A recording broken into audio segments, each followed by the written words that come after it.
Good evening. I would like to welcome you to the March 24, 2026 meeting of the City Plan Commission. Before we begin, I will outline the procedure that we will follow for our public hearing. As each agenda item is called, the applicant or their representatives and people for the request will be allowed to speak. Then people against the request will be allowed to speak. If there is opposition to the request, the applicant will be allowed to make a short rebuttal. All people wishing to speak need to come to the microphone at the front of the room. And please state your name and address for the record. If you did not complete a speaker card prior to speaking, staff will provide one to you. This is to ensure an accurate meeting record. All statements made should be relevant to the agenda item and be limited to 3 minutes. If there are several people in favor or opposed to a request, we encourage you to allow 1 or 2 people to act as a spokesperson for the group. While public discourse is very important to the commission, we have to maintain order in the meeting so that all people may be heard and city business may be conducted.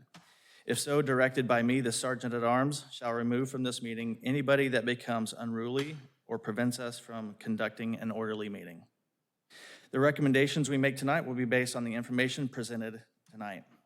After completing the hearing on each item, the commission will consider action on the item, and the action taken tonight on all items, excluding plats, will be in the form of a recommendation to City Council. City Council will also conduct public hearings on agenda items, excluding plats, on Tuesday, April 21, 2026, in the Bosque Theater of the Waco Convention Center, 100 Washington Avenue. The first item on our agenda is approval of the minutes of our February 24, 2026 work session and business meetings. Are there any changes or additions? Seeing none, they stand approved as written. The first item on our agenda tonight is not number 1, it's number 5. So we're going to move that around. And Laura, what is the report and recommendation of city staff? Yes, Mr. Chair, members of the commission, case Z26-13, which shows on the agenda as item number 5, property located at 3001 MacArthur, applicant David Mercer. This is a request for a concept PUD for self-storage units within an R2-based zoning district located within the Dean Highland Neighborhood Association, Council District 4. We did receive a request for withdrawal of this item prior to the Planning Commission meeting. Planning Services is recommending acceptance of that withdrawal from the request to change the zoning from R2 to PUD. However, note that this item may come back as a new application in the future, and if that happens, property owners within that 200-foot buffer will be noticed again of that new time and date. We just wanted to make sure that this is first in case there's people here wanting to speak on this item, so they don't have to. Okay. I do see the applicant here. Mr. Mercer, is that your understanding? It's a withdrawal? Okay. Do we have to vote on that? Or Yes, we you do have to vote to- on the withdrawal. No, we don't. Oh, we do not? Okay. Okay, sorry about that. Okay. So no public hearing, Will? No. No, nothing. Just move on to item number 1 on the agenda. Okay, Is that correct? that is correct. Yeah. Okay. The second item is item number 1, Laura. What is the report and recommendation of city staff? Yes, Mr. Chair, members of the commission, case Z2808 is a request for short-term rental type 1 in an R1B zoning district located on approximately 0.2583 acres on property addressed as 7016 Country Club Road. For the benefit of those attending, a short-term rental type 1 is defined as an owner or designated operator occupied residential property where short-term lodging is provided to only one group at a time per dwelling unit. The property is situated along the south side of Country Club Road near West State Highway 6 in the vicinity of the YMCA, which you see with the red roofs right here. It is located within a large lot, single-family residential district west of Sanger Avenue. Parkdale Viking Hills Neighborhood Association is what it is located in. Also Council District number 3. property is currently zoned R1B. Here is an image of the front of the residential structure. The proposed unit is in the back, and it is an accessory dwelling unit located in the back. Here you can see their site plan showing the guest house towards the back of the property. The site, as you can see, is an occupied single-family residence with a detached one-bedroom guest house in the rear. The property owners will occupy the primary structure and utilize the guest house as the STR, and occupancy limited to one group at a time. Here is their submitted evacuation plan. 19 notices were mailed on March 13th, 2026. 0 were returned. For this item, staff planning services does recommend approval of the special permit, subject to the special provisions and conditions and based on the following findings. Number 1, that the proposed use is consistent with the comprehensive plan. 2, that the proposed use is compatible with the appropriate and orderly development of the area in which it is located. 3, that the proposed use would not be more objectionable to neighboring properties because of traffic congestion, noise, fumes, vibrations, or any other characteristics than the use permitted in the zoning district without the grant of a special exception. And 4, that available community facilities and services, including the road system providing access to the proposed use, are adequate for the proposed use. These are the findings that are required by Section 28-122 of the Waco zoning ordinance for granting of a special permit. Thanks, Laura. Is the applicant or their representative here to speak on behalf of this item? Please go to the podium and state your name and address for the record.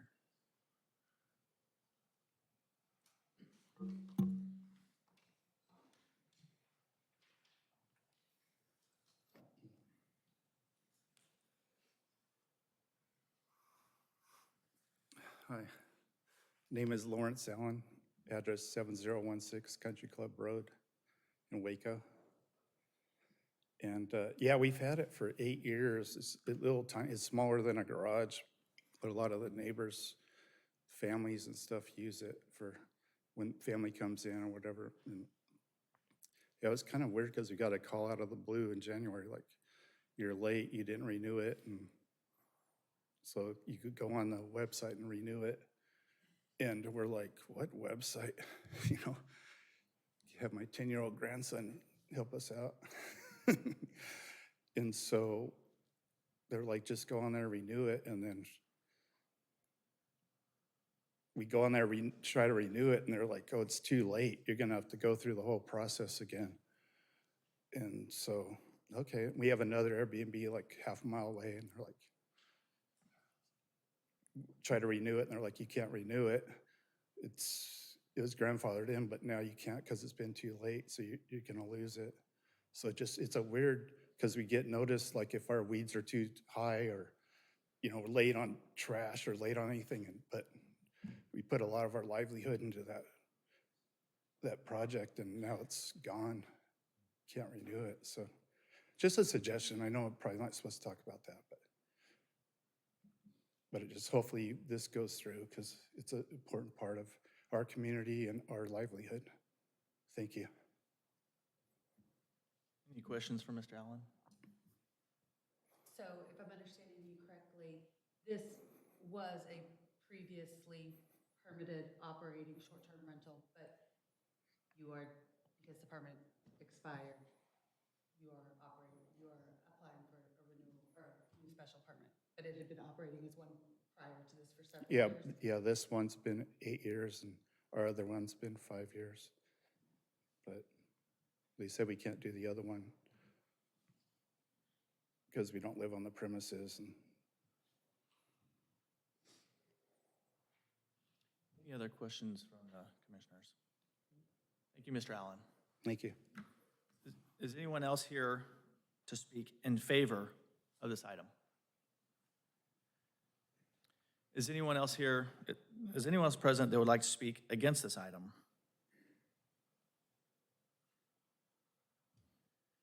Any other questions, follow-up from commissioners? Public hearing is now closed. Is there a motion? Make a motion for approval based on staff findings. Second.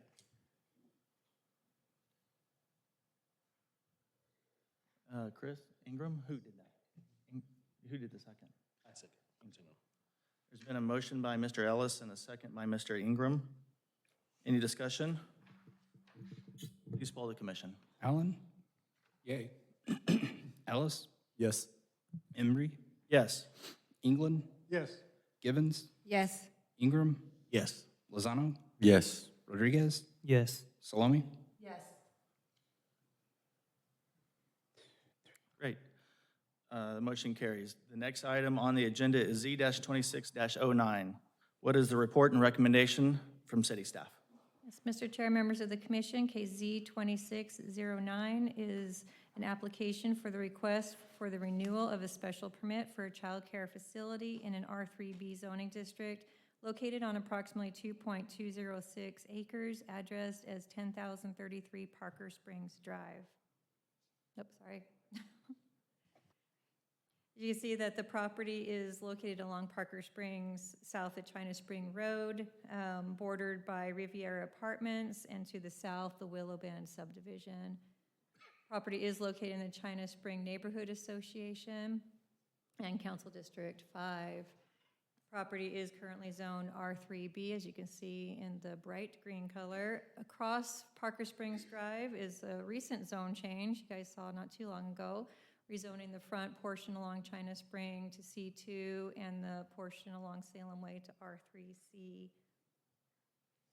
Property is new construction. It just recently received its certificate of occupancy in February 2025. And here's the site plan for that development that was approved. To date, there have been no complaints regarding the facility. 19 notices were mailed on March 13th, 2026, 0 of which were returned. The same special permit findings are listed here. Planning Services does recommend approval of that special permit, subject to the findings that previously read that are required, so I don't have to read them all again. However, conditions, we are recommending staff change the review period from 3 years to 5 years, being that we have not received any complaints on this item. Previous permit was issued with a 3-year expiration, which is why they're here today. So at which time the permittee can then renew it again after 5 years. Is that it, Laura? Mm-hmm. Okay. Yes, sir. Thank you. Is the applicant or their representative here to speak on behalf of this item? Is anyone else present that would like to speak in opposition to this item? Do any of the commission members have any questions? The public hearing on this item is now closed. Is there a motion? Move to recommend approval of the special permit with condition based on staff findings. A second. A motion made by Ms. Salome and seconded by Ms. Givens. Any other discussion? Please poll the commission. Allen, Yay. Ellis, Yes. Embry, Yes. Yes. Givens, Yes. Ingram, Yes. Lozano, Yes. Rodriguez, Yes. Salome. Yes. The next item on the agenda is Z-26-10. What is the report and recommendation of the city staff? Mr. Chair, members of the commission, case Z 2610, filed by Walker Partners on behalf of Brick Street Miguel LLC, request for land use change from mixed-use flex to mixed-use core and to rezone from O1 Office District to C4 Central Commercial for approximately 2.365 acres. Property, multiple property addresses, addressed as 320 and 326 North 14th Street, 325 and 315 North 15th Street, and 1401 and 1425 Columbus Avenue. The property is bounded by Columbus, North 14th Street, Bernard, and North 14th Street and North 15th Street, I'm sorry, Columbus and Bernard. The applicable property is also approximately 2 blocks southeast of Waco Drive. Situated in between Waco Drive and the subject property is the former Sol Ross facility. Gives you some bearings on that. Property is located within the Downtown Neighborhood Association and also Council District 4. This is showing the current land use designation. This bright pink color is the mixed-use flex. And then if approved, it would go to the mixed-use core land use designation. This whole block is currently zoned O1 zoning. You can see by the surrounding neighborhood, there's many different zoning districts in here, and I referenced this in your staff report. Multiple, there's R2, R3E, R1B, O3, C2, and C3, all within a half a block of the subject property. You can see that here on the map. And then it's 1 block away from existing C4. This red area is currently zoned C3, which is one of those zoning districts that is being phased out based on our comprehensive land use plan. So if approved, it'll bring in the C4 zoning district within this block. Oops, sorry, wrong way. The property is currently developed with single-family buildings within the block. This is the Miguel House. This is looking, I believe, down Bernard Street from 15th. This is looking at the Miguel House property again, the mandatory zone change sign. And then this image is looking Bernard from 14th, and this is the old Sol Ross Center. And then here is another sign. Multiple signs were put up, being that it is such a large property, and this is Bernard and 15th Street. 18 notices were mailed on March 13th, 2026. We did receive a letter from a property owner across the street. It wasn't for or against, just letting us know that he did receive the letter. This is just a good overall summary of difference between O1 versus C4 zoning. In a O1, you can see that residential, I'm sorry, I'm going to turn this over to Mark, because Mark, if you don't mind kind of going through this. No problem. So what you're seeing here is just a basic kind of overview of what those first two are talking about with density. So anything that's like R2 duplex, anything that is less than that would be permitted in O1. Anything, like a single family or duplex, that would not be permitted in C4. Anything that is greater than 3 units, so like multifamily, wouldn't be permitted in O1, but it would be permitted in C4. O1 doesn't allow retail, commercial, restaurants, things like that. C4 does permit that. And also, key caveat here, C4 has no minimum parking requirements. O1 does. Thank you, Mark. Planning Services is recommending approval of the request to change the land use plan from mixed-use flex to mixed-use core based on the following findings. Number 1, the public infrastructure is adequate to provide for zoning districts allowed in the proposed mixed-use core land use designation. And number 2, the concentration of mixed-use core designation in the immediate vicinity supports the continuation and expansion of this development pattern onto the subject block. Planning Services also recommends approval of the request for the rezoning from O1 to C4 based on the following findings. Number 1, the proposed zoning is consistent with the land use component of the comprehensive plan as proposed to be amended. The existing and public infrastructure is generally adequate to support the range of uses permitted within the C4 Central Commercial District. Number 3, the subject properties meet the minimum area and dimensional requirements of the C4 zoning district. And number 4, the proposed C4 zoning is compatible with the surrounding area, which includes a mix of residential, office, and commercial zoning districts, and is reinforced by the presence of multiple nearby blocks designated for mixed-use development, reflecting an established and expanding pattern of that transitional and higher intensity land uses. That's it. Thank you. Is the applicant or their representative here to speak on behalf of this item?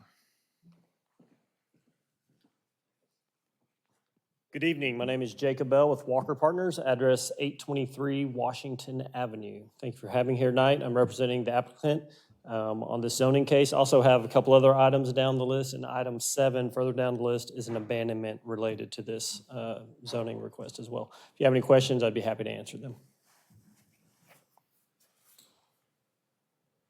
Any questions for the representative? Well, I mean, I'm just a little concerned on like the parking.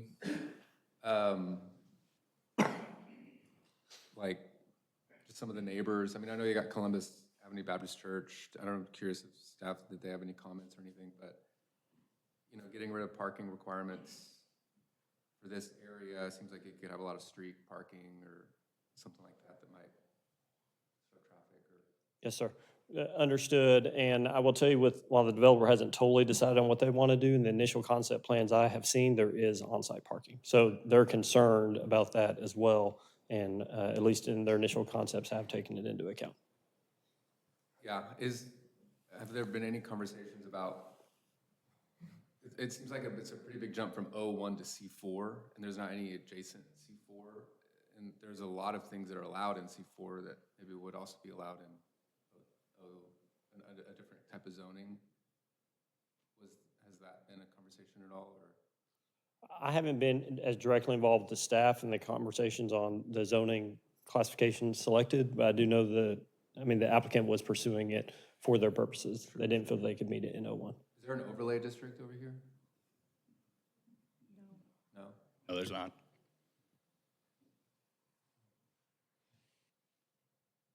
I'm trying to think through all the different uses that C4 opens up and think through worst case scenarios on that.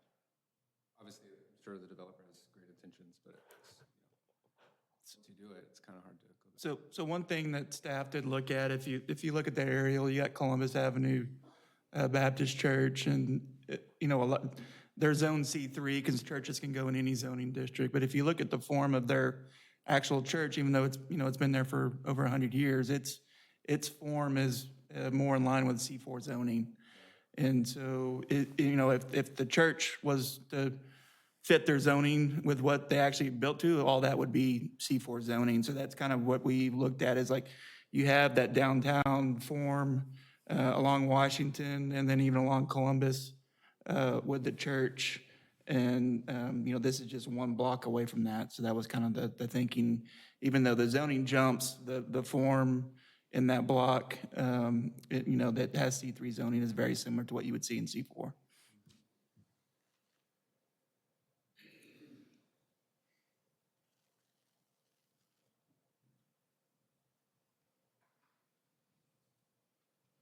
Can't think of any other questions. It does seem like a big jump to me. Maybe I'm overthinking it. Is there a use, a specific use? I don't know, I was just looking at it. There's a lot of uses in C4. Will you bring that comparison chart back up? Who's driving?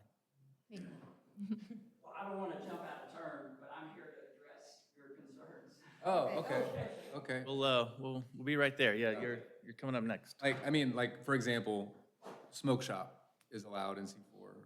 And granted, I don't see the Miguel House becoming a smoke shop, but, there's those things that you gotta take into consideration. Retail, commercial. Restaurant makes sense, retail, commercial generally makes sense. I'd love to hear more. The discussion I have heard so far on the concept planning is the Miguel House Mansion stays for sure. And the other homes will be on a case-by-case basis, but the idea has been something along the lines of a boutique hotel or something of that vein. Right. And so that's what the developer is planning at this time. With this motion. That wasn't mentioned. They're all future uses. What's that? I just said, we do have to remember that once it's rezoned, any use within that. Yeah, exactly. Yeah. So that is a valid Yeah. question, even if there's not Yeah. place use in That's what I was wondering, if there's like a middle thing or a PUD or something, to just kind of help. But, I don't know. Yeah, maybe there's more to hear from the applicant. Good. Any other questions for the representative of the applicant before we move on? Commissioner Allen, just for your specific question on smoke shop, that does have a distance requirement from park, so no matter what this is zoned, smoke shops could not go in that. Okay, good to know, good to know, thank you. Great job, Clint. I do have another, a question. I mean, I guess what you're getting at is there a different zoning that would be available for them to do what they want to do that wouldn't allow you to put a smoke shop or something like that? So I think working with the applicant, the uniqueness of this property and with them trying to develop around the historic McGill house, the C4 zoning gave them the flexibility to do that with the not only the mixed use, but how they're going to lay out. It's kind of hard to talk about it because you can't see it, because we do have to consider everything that's allowed in that district. You know, that when we looked at some of the other zoning districts, it just didn't fit for their project. There was either going to have to be variances granted, or there was some of the mixed use that didn't really fit in. There was the option of planning and development, but again, you know, that's some extra steps that we felt like there was a zoning district that worked for the project and also fit in with the character of the area in the C4 zoning.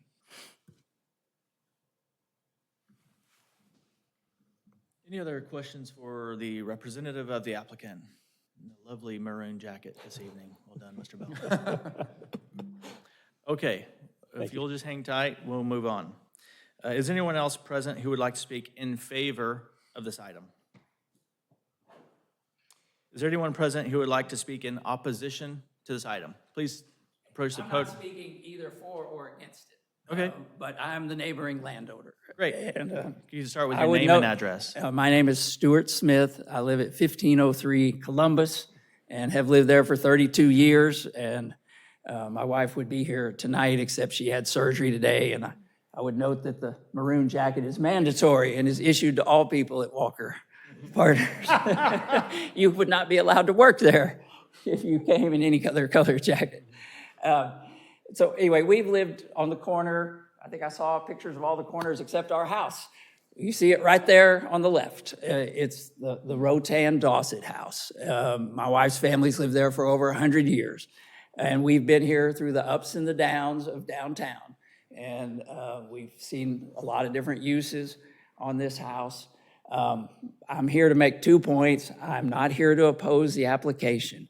But I do want to note that by not opposing it does not mean that we agree that in general C4 is good for our neighborhood. I think this property would not be normally zoned C4. And so by us not opposing it, I'm not conceding in the future that if some other neighboring property wants to be C4, that I'm not going to be down here opposing it. And the reason we are not opposing this one is because there is a specific plan for this property. While we would prefer that it stay residential, we can live with that plan.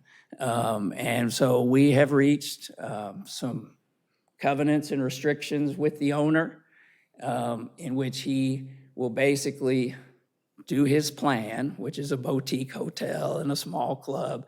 And if he doesn't do his plan, he can't do anything that's not in O1. So that's okay. And on the parking issue, you know, C2 really would have covered what he wants to do. He's got to have C zoning in order to have this hotel block. So we've agreed to a height restriction. We've agreed to some other restrictions. It goes for 20 years. But, you know, C4 zoning, as you have pointed out, allows for a lot of things.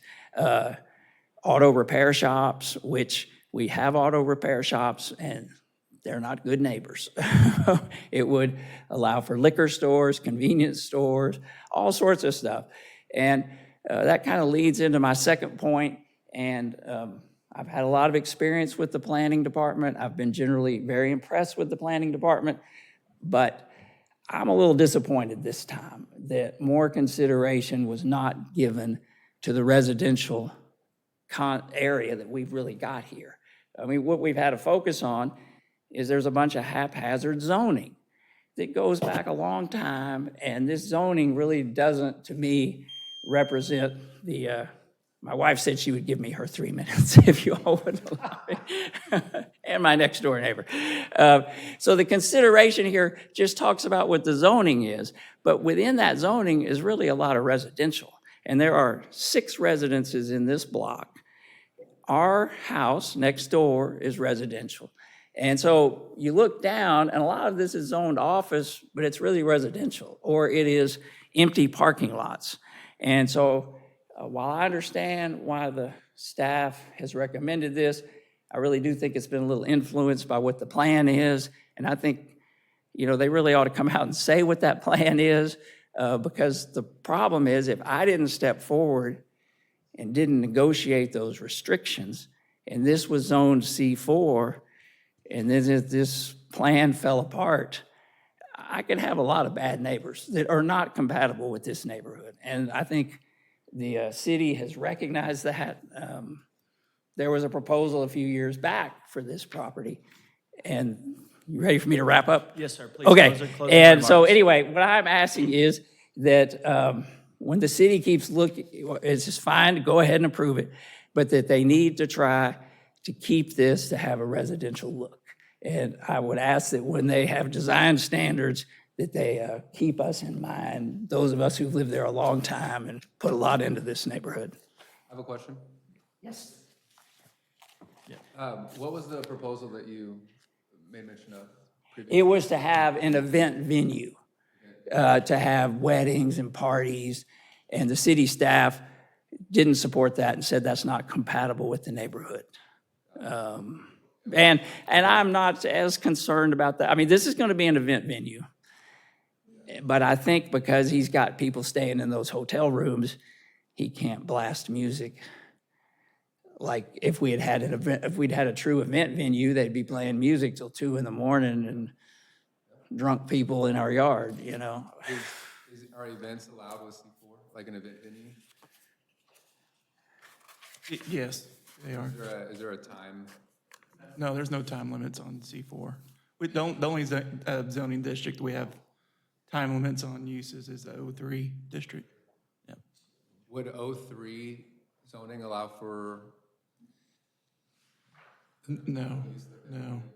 And I would say one of the items that we did talk to the applicant about when the C4 came up, because C2 was an option as well, but again, for their specific projects, there was going to have to be a lot of variances and allowances made in the C2 zoning. When we recommended the C4, it was with the caveat that he worked with the neighbors to make sure they were comfortable with it before we went forward. Yeah, but you can't, if it does change, there's no recourse that the neighbors would have, right? It's just kind of in good faith. Well, as Mr. Smith mentioned, there's a deed restriction that he's placing. The city's not going to enforce it, Sure. but it is a deed restriction on the property that I believe runs for 20 years. It's 20 years, and it doesn't deal with parking. And to be honest, because of the Columbus Avenue parking, I'm not really too concerned about parking. I mean, Columbus Avenue, as with all downtown churches, has got more parking than they need. And so I'm not really concerned about parking. I'm more concerned about noise and traffic. And just what you see is if you take out a bunch of residences, we become an island, and eventually you don't have the residences. And I'm just asking that the city keep that in mind. And I may have misjudged this, but in my opinion, the residences just should have gotten a little more notice in this, or more emphasis in this process, that we want to preserve that. We've got a new young family next door to us. We have residents across the street. We need more residential down here, really, to support the retail. Go ahead. Well, I was just gonna follow up. This one was gonna be probably for you, Clint. You said you guys discussed, well, considered C2, correct? But it will require a lot of variances. So C2 would work for their proposed use. Because of the form, the site requirements for C2, there would need to be variances. C4 gets you the form that they need, but there are other zoning options that would work for their use. Would the C2, even though it will require variances, would it allow the protection that he's asking for? So say if the property is sold to someone else, then they wouldn't necessarily be grandfathered into a C2. So C2 does take out some of the heavier commercial uses that Mr. Smith mentioned. It still allows commercial uses, retail, restaurants, office, multifamily, but it does take out some of the heavier commercial uses like auto repair. some of Okay, those and things. then before I ask that question, you said that there could be another option to explore for zoning if we didn't go the C3 route. What are those? The options that would work are C2 Okay, zoning. Again, there's some variances that would be needed. And then what we call plan unit development, which is zoning that's specific to their project. okay. That would basically codify, a specific plan that would be, that, the Plan Commission and Council and the neighbors could see. Okay, thank you.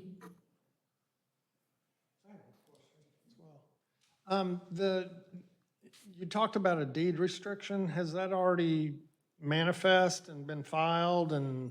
It has been signed, but it has not been filed because the owner understandably wants to wait and see what happens here because there's no reason to file it if for some reason he didn't make it through the process. That's But a- I'm 100% confident that it will be filed if this is approved. I mean, the owner is a good, reliable person, and I take him at his word on things, but, I mean, he is a real estate developer, and I'm a resident, so we do, we see things a little differently. But I think, my complaint is not with him, it's just a little about the process, and I thought it was appropriate to come down here and raise it, because, really, this probably was a better suited to unit development that was planned, but I understand there's other reasons that's more hoops to jump through. But I don't like, if it hadn't have been me, this would have just sailed through. And because I've lived there for 30 years and our family has lived there for over 100 years, and because I'm a lawyer and I'm familiar with this and I've been down here a lot of times on a lot of other things, I knew to get these restrictions. But if it had been somebody else, this could have sailed through, no restrictions, and then the neighbors would be stuck with auto repair businesses and liquor stores and convenience stores and things that would, in my view, really, push the neighborhood perhaps over the edge. And my issue is that all of that should have been raised, that should have been put out here, and the owner should come down here and convince you as to why this should be done. And I shouldn't be having to do this. I think our plan department should be protecting the residents and not just promoting businesses. Any other questions for Mr. Smith? Thank you, sir. Is there anyone else present that would like to speak in opposition to this item? It looks like the applicant did show up. Would the applicant like to address the commission? Jed Cole, 3024 Novice Road, Waco, Texas.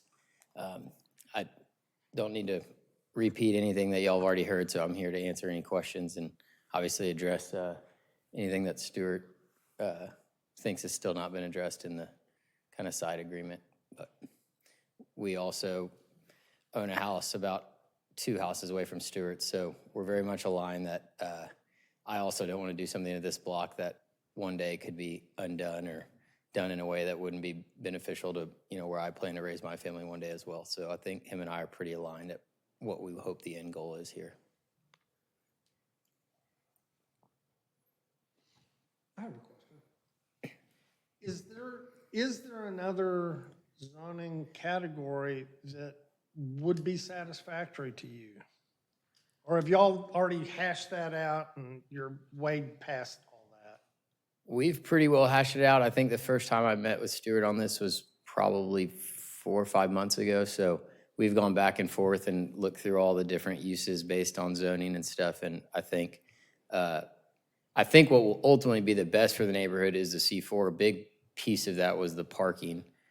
We have two massive churches on bordering two sides of this property that already have way excessive parking. That one would benefit from potential parking revenue of our development, and two, just adding more surface parking to this neighborhood, I think takes it in the opposite direction that both Stuart and I and the rest of the neighbors are hoping to see it go. So that was a big reason for the C4, is that it gives us more flexibility to negotiate parking with the churches around that already have ample parking, rather than be forced to add more surface parking to a neighborhood that already has acres of it. I have a question for you, Clint, but I don't know if Jed will have to answer it too, so you can stay up there. You mentioned the, planning and development zoning project specific. That's another option if you didn't do the C2 with variances route. Will that still require a discussion for zoning? Would it still be like a C4 zoning and then those restrictions from that planning and development? Or is that something completely separate? Am I understanding it wrong? So a plan unit development is a separate zoning category. So it would, instead of going O1 to C4, it would go to O1 to PUD. Oh, okay. And that PUD zoning would be specific to the plan that was submitted through the process. Okay. And then that still would provide the same protections that Mr. Stewart was looking to get from this property? Yes, because if it someone else was was the owner. approved, then that, whatever the specific plan that was part of the PUD, that becomes a zoning. You can't build anything else. Okay. Thank you. I might have missed it. Were there any specific concerns to the restrictions that we gave Stuart that weren't addressed? Not, No, we don't really know much about them, other than No. the fact that neighbors are okay with it. I don't think there's any specific questions about that per se. Go ahead. I have a quick question regarding Columbus Baptist here. Should they change any of their property? We say, comments have been made about a lot of their parking. They have excessive parking. If they were to do something different with their property and sell some of that space that they have for parking, will that impact this project or the future? We're looking at this like steady state for what Columbus is going to do. They may do something completely different. So has that been taken in consideration as well to your plans if they were to decide to put a building on the parking lot or do something else that would impact? Yeah, we've been meeting with the church for over a year now, and they're about to spend a lot of money renovating their main building and stuff. And so as far as we know, they're very much committed to the neighborhood and staying there. And so they're, in one shape or form, going to have the parking required to fill up a 500-person sanctuary. So will it always and forever be the most convenient right across the block for me? I can't speak for them on that, but will they continue to have ample parking for their congregation? Yes, and that parking's only needed for a few hours, one day a week. Thank you.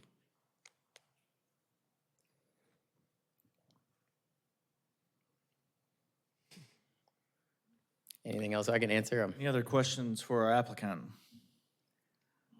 Can you go, well, is there a Google or like a satellite view? There we go. Okay, so that's the church. What's the building behind on 15th and Bernard? That is the old senior center that's owned by the city of Waco that's no longer in use. Yeah, and then this entire block, kind of the plan bottom right, is owned by St. Mary's, except for that one corner gas station, but the rest of the block, so that surface parking they have as well. And there's no other, they don't own any other property besides the half block behind Columbus in that block. And so for them to continue providing their congregation parking would have to take place in one of those two spots.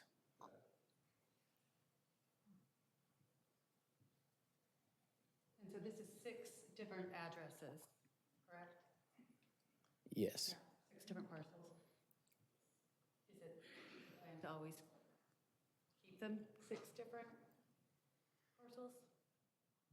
No, I think once we go through the development phase, we'll probably replat into one cohesive thing. Later in the agenda is the alley abandonment for this block, and so, So as we look, so if this were to go through, as we look going forward, that would look like one parcel.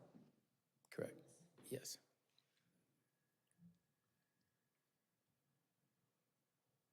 Any other questions for applicant? Thank you, Mr. Cole. Thank y'all. And I think to be technical about it, the rebuttal, and Mr. Bell, Mr. Smith spoke in opposition or neutral or something. Would you like to say something else? Okay, wonderful. No other questions from the commissioners in general? Public hearing on this item is now closed. Is there a motion? I move to approve based on staff findings. Second. And second by Mr. Ingram. That was both the land use and the zoning. Is that correct, Mr. Motioner? Yes. Been a motion made by Mr. Allen and seconded by Mr. England. Any discussion by commissioners? Please poll the commission. Allen? Yay. Ellis? Yes. Embry? Yes. England? Yes. Givens? Yes. Ingram? Yes. Lozano? Yes. Rodriguez? Yes. Salome? Yes. Motion carries. Thank you. Are we moving on, Laura? Yep. The next item is Z-26-11. Mr. Mercer, are you and I working together on that?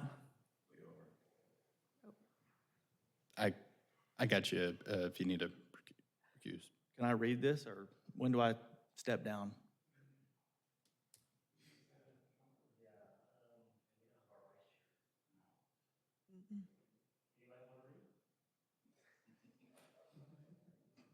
I'll read it. Sure. All right, start here. Just do that, and then do that. And then follow here. All right.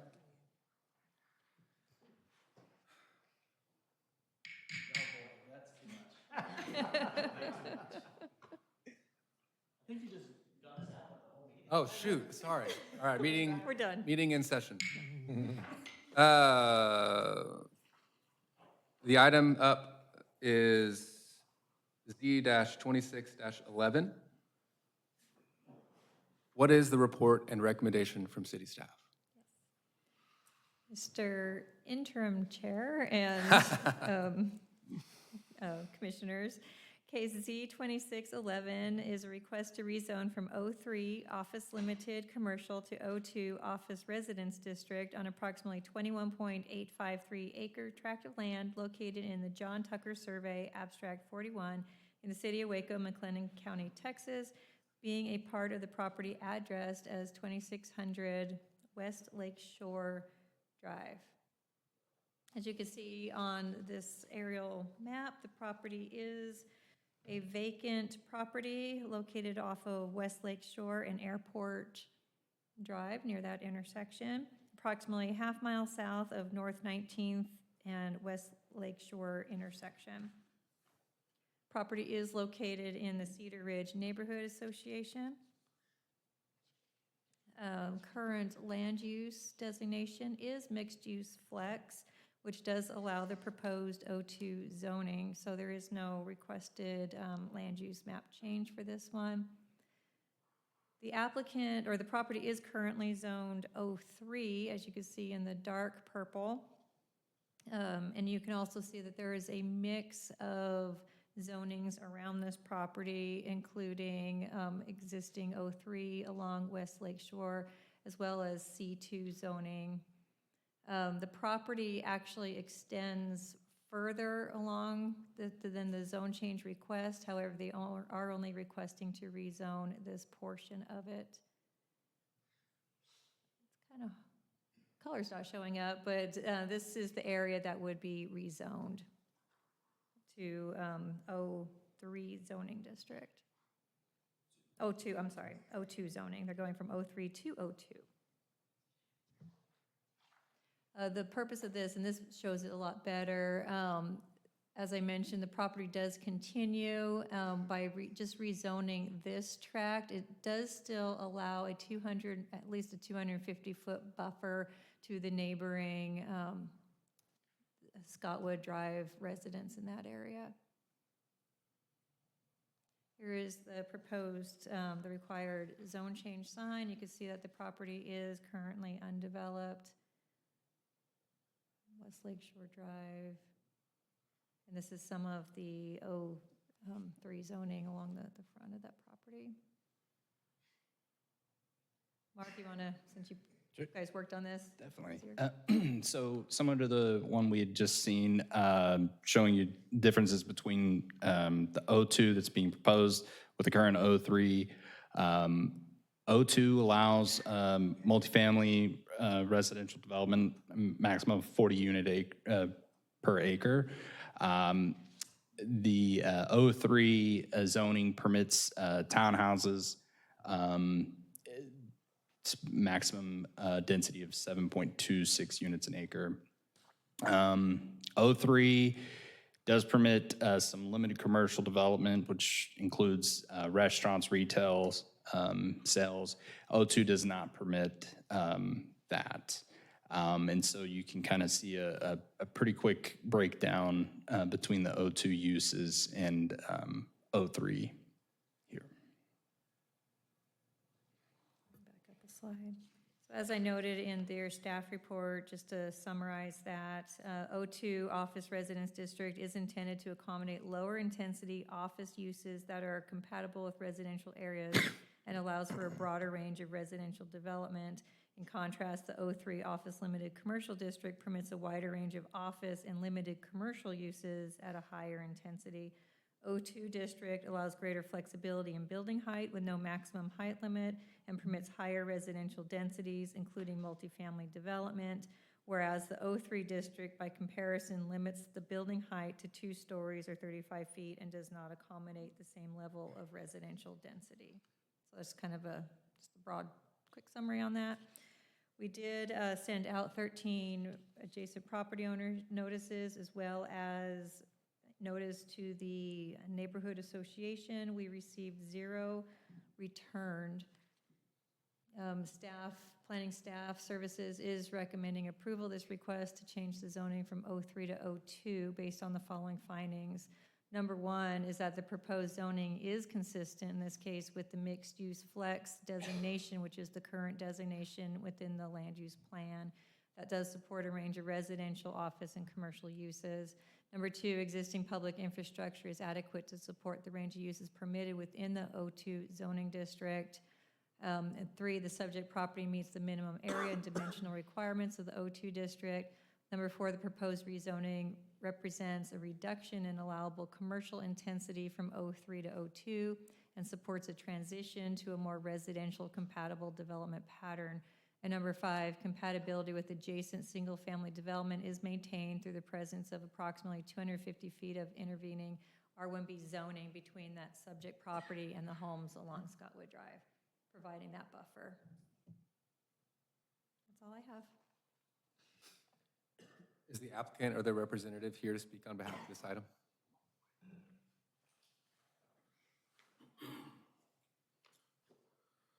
Good evening. My name is David Mercer. My address is 1927 Columbus Avenue.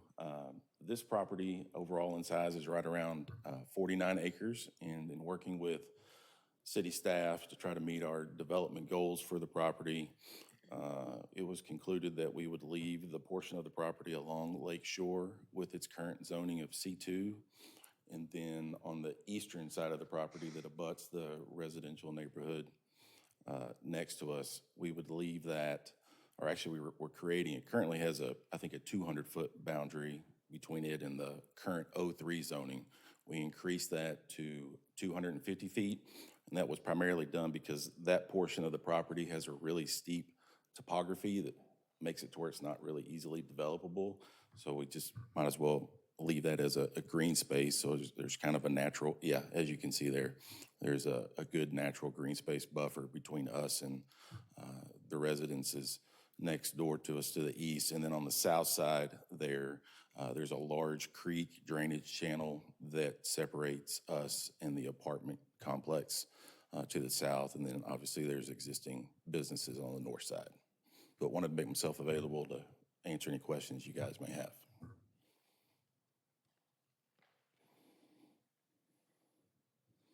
Any questions? Thank you. Is anyone else present who would like to speak for this item? Is anyone present who would like to speak in opposition to this item?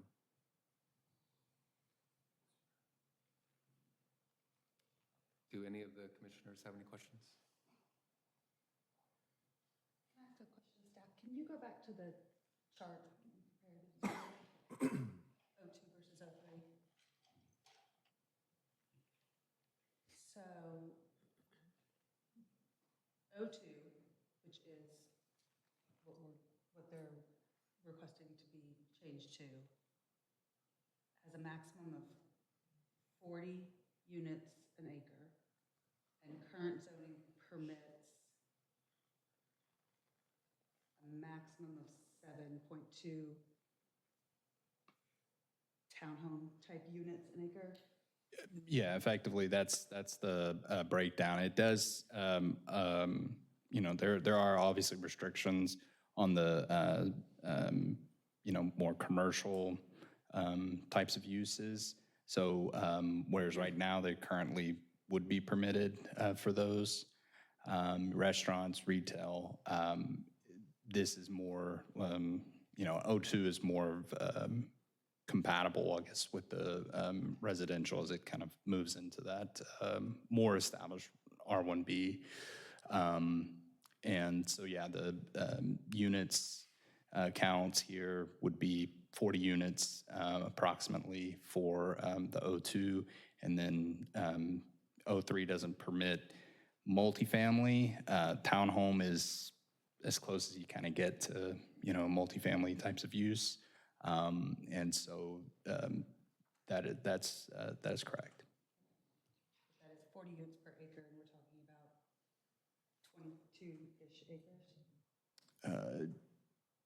Yes.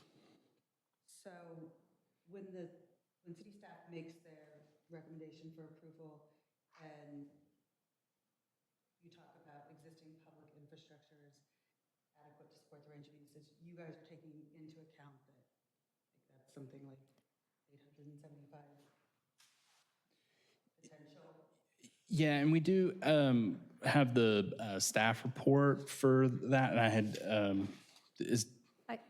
I can kind of carry on. So in your staff report, there is the list went through our review with engineering and operations.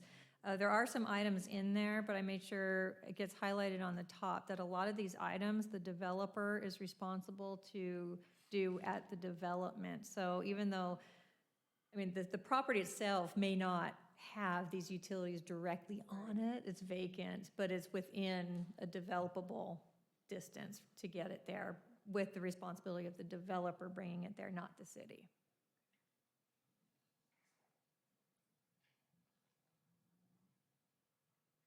Any more questions? Public hearing, still open? Yeah, I'm sorry. This will probably be for Laura then. Looking at the traffic operations review for the TIA, I know that says it's going to be immediate for them to do that. That wouldn't be something that we need to consider ahead of time before doing the zone change? No, that would be handled with the development of the Okay. property.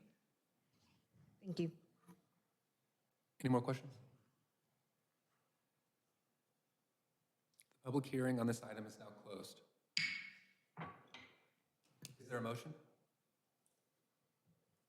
I make a motion for approval based on staff findings. Second. We have a motion by Mr. Ellis, a second by Mr. Lozano. Please poll the commission. Allen? Yay. Ellis? Yes. England? Yes. Givens? Yes. Ingram, Yes. Lozano, Yes. Rodriguez, Yes. Salome. Yes. Thank you.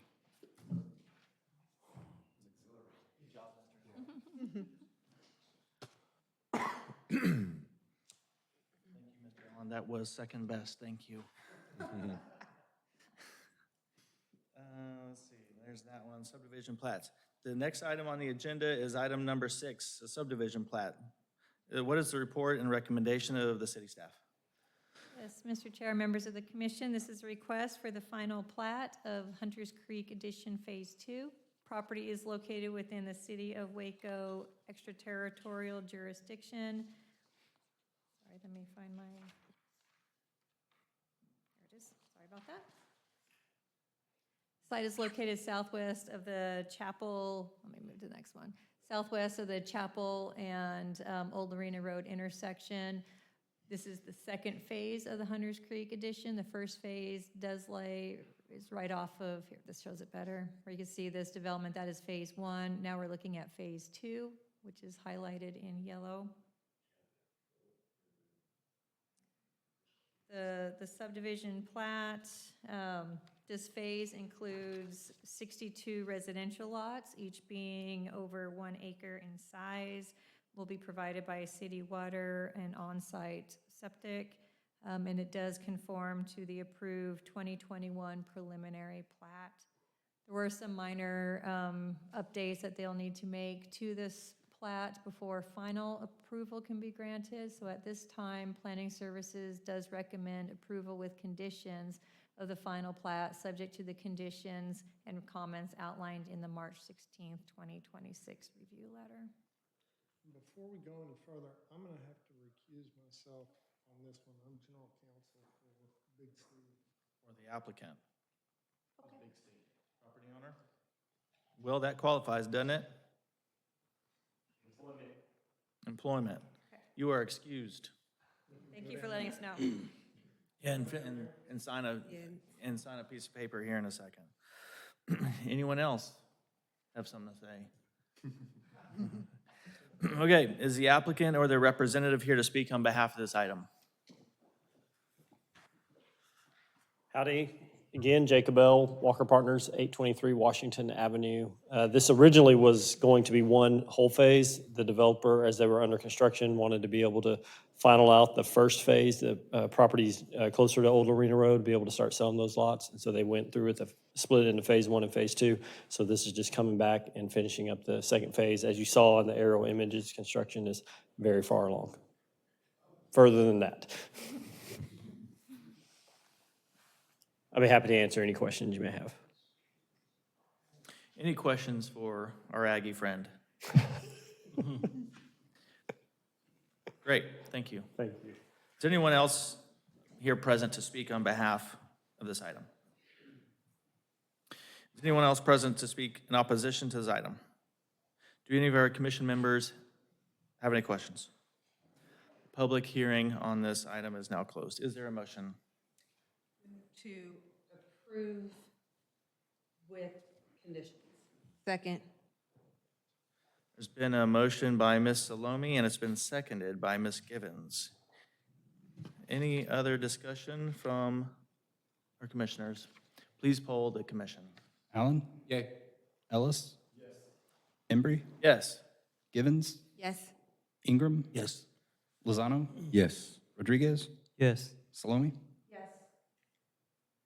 Motion carries. The next item on the agenda is an abandonment, ABD 26-04. What is the report and recommendation of city staff? Yes, Mr. Chair, members of the commission, this is the second part to the previous zone change request that we heard.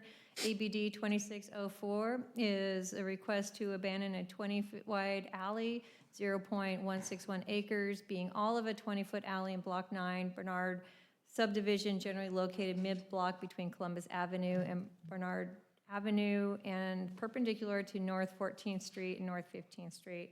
It is located in the Downtown Neighborhood Association and Council District 4. As you can see here, the alley transects the overall property, which through development would be platted into one large property. We did send this out for review.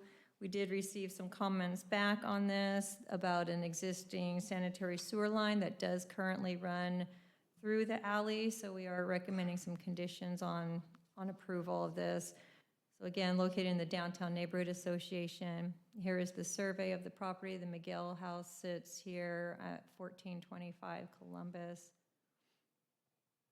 Here is looking at the property. I believe this would be from 14th Street. And here is looking at the property from 15th. So after our review, Planning Services is recommending approval of the abandonment request based on the following findings. Number one, following abandonment, the property could be replatted with the adjacent parcels to create a developable property for future use. Number two, the abandonment of the alley will not negatively impact utility access for surrounding properties. Number three, there will be no adverse impact on the surrounding street and alley system. We are recommending the following conditions. Number one, that a dedicated 20-foot sanitary sewer line easement shall be retained for access and maintenance of the sewer line located within this property, or the line may be relocated at the developer's expense. Contact Waco Infrastructure Services to coordinate.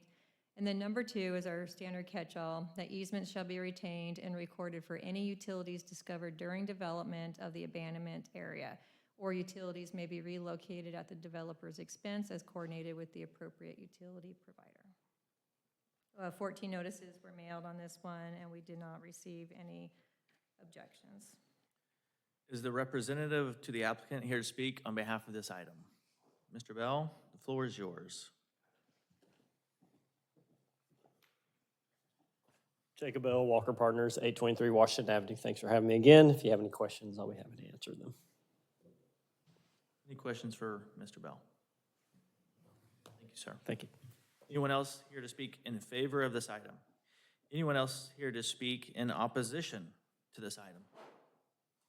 Do any of our commission members have any questions?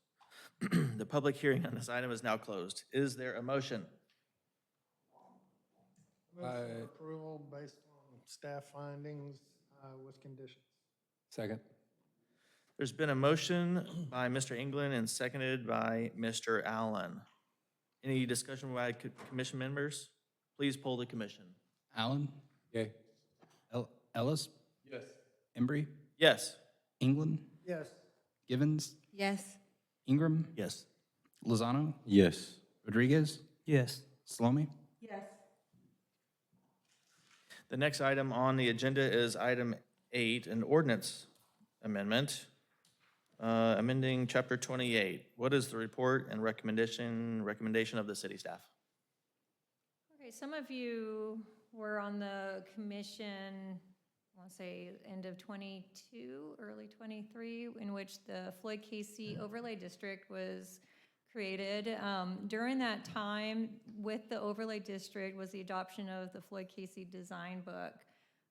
As the project has progressed and construction is starting to begin on the buildings within the Floyd Casey, we found some areas within that design book that need improvement, just for clarity purposes, some confusion when reviewing plans, and just some of that wording that needs to be really strengthened within that book so that we're not having concerns every time that we're reviewing a plan. So just in summary, KZA 2601 is applicant Floyd Casey 1 LLC and the City of Waco.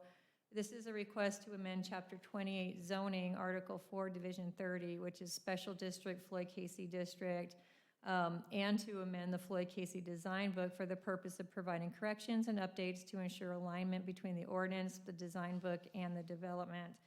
Property as a whole is located in the Cesar Chavez Neighborhood Association, Council District 3. You see it's quite a large property, the site of the old Floyd Casey Stadium off at Dutton and South Valley Mills. Along Dutton and Valley Mills is more of the non-residential development, as you'll see in a minute, and the residential development is more on this inside portion in here. So when the overlay was created, there was some base zoning established associated with the overlay. So the residential development was designated as R1B, and then the mixed use was designated as C2. So as opposed to a zone change and overlay, and I wish we got to it tonight, but we didn't get to the training on overlays tonight. But the underlying zoning is still there when you have an overlay. The overlay creates an additional layer of rules that governs the development of the property in addition to the underlying zoning. So keep that in mind as we're going through that. The underlying zoning does not go away. It's just an additional layer on top. So these are some images out of the design book. Again, on the left-hand side is just more the development plan underlying those underlying zoning districts, the mixed-use district, 19.6 acres, and the residential district of 54.2 acres. On the right-hand side of the screen shows more of just a clearer picture of the development. These pinkish color buildings are all the mixed-use development. The gray rooftops are showing the residential development. This map alone has been updated because when the overlay was created, this park plan was not in place. This is the Alice Rodriguez, I'm sorry, I get it mixed up. Say that, Clint? Alice Martinez Rodriguez Park. So. Another big component of the updates, this is where we really would get hung up a little bit in reviewing the plans. On the left-hand side of the screen is an image from the original adopted design book from 2022. And there is just some inconsistencies in here, such as when you multiplied their dimensions, you received numbers that were outside of the lot area.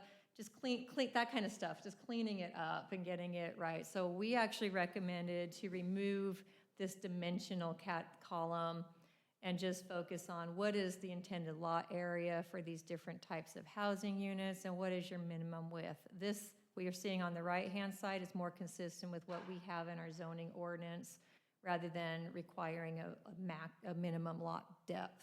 We focus on lot area and lot width. And then this is providing the numbers of alley loaded, front loaded, and then the total units.